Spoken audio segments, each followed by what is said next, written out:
Ahoj, kamoš! Konečne som v Prešove!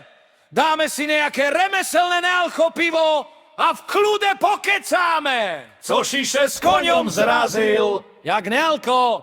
Tuši na východze tu pivo len na zapíjanie slúži! Karčmárka! Daj nám takou 2 borovičky! Ale vedie poludnie. A čo to vôbec hovoríš? Čo je to takoj? Nekúkaj jak bager na tvrdú hlinu a pí, bo tu nás, keď nevypiješ, dáni Slovakom neší!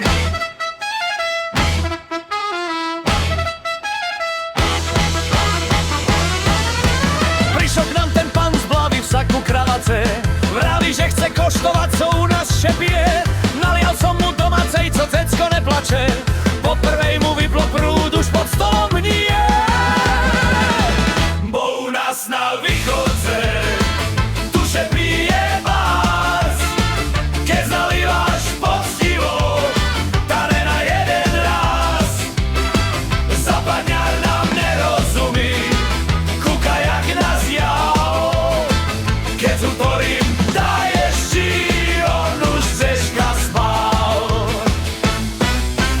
Hej, šup, nalívaj, nech sa svet točí, východňar má v hrdle rúru, radosť mu ide z očí. Ktorým mu pucujú šibar z fajnový. U nás slovo borovička, to liek medový.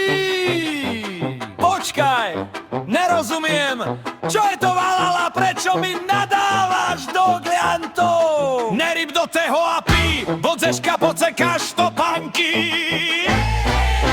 Nerozumí po našim, však je to cudzinec, vyplašený v karčme stojí jak v lese mravinec. Bo u nás na východze tuše pije vás, keď nalíváš poctivo, dane na jeden raz. Zapadňar nám nerozumí, kúka jak na zjav, keď s útorím daješ, či on už ceška spal. No vidíš, a to bola len ochutnávka.